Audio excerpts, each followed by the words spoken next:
up quickly, even if it doesn't feel like much at the time. A great strategy for this is a 24-hour rule. When you feel the urge to buy something, wait for 24 hours before making the purchase. Most of the time, you realize that you really not need it. What do you think? I think it could really help. If I wait, I might stop myself from buying unnecessary stuff. Exactly. It's all about giving yourself a time to decide if it's worth it.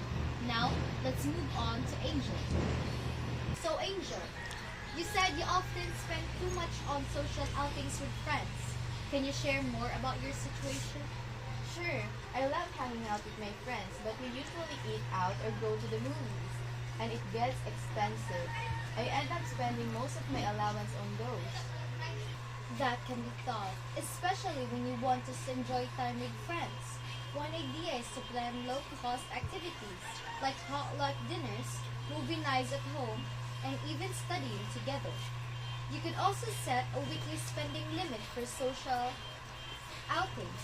Do you think that could work? Yeah, I could definitely suggest more affordable activities. A weekly limit sounds smart too. Great! It's all about balancing fun with responsibility. Now, Stephanie, I found out that you had been challenging with your school projects. What's been happening? Hi, Francine. I tried to manage my allowance, but school projects always cost more than I expect. I ended up using all my money just to finish them. That's really common, Stephanie. Have you tried creating a project budget? For example, at the start of each month, set aside a portion of your allowance expenses, especially for school purposes. I've never done that before, but it sounds like a good idea. I'll start setting aside money for projects. That's a great step.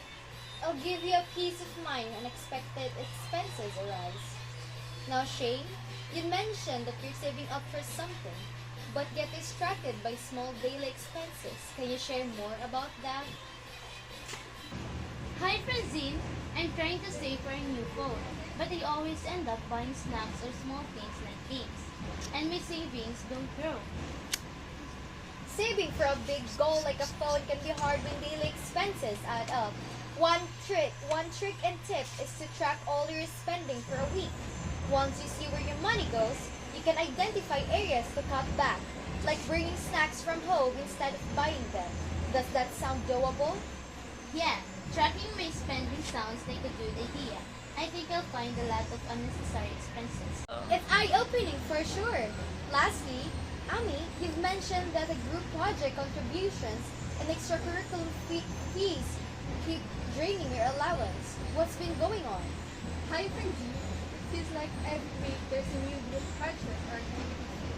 I want to help out, but it leaves me almost nothing. That's a tough situation, Ami. Have you tried discussing fundraisers or pooled resources with your group? For example, instead of everyone paying for materials separately, you could contribute a smaller amount to a shared fund. What do you think? That's a good idea. It might make things easier for everyone. That's a great step forward. Thank you all for sharing your challenges.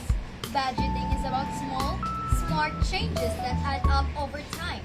Before we wrap up, let's quickly recap one tip from each other. Rhea?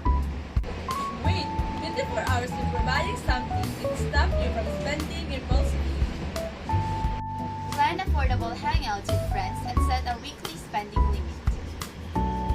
Save a portion of your allowance every month for school expenses. Track your spending to see where your money goes and cut back on small expenses. Suggest fundraisers or shared resources for group projects to reduce costs. Fantastic advice. Remember, budgeting isn't about depriving yourself. It's about making your money work for you. Thanks for joining us in Budgeting Tips for Students. See you next time!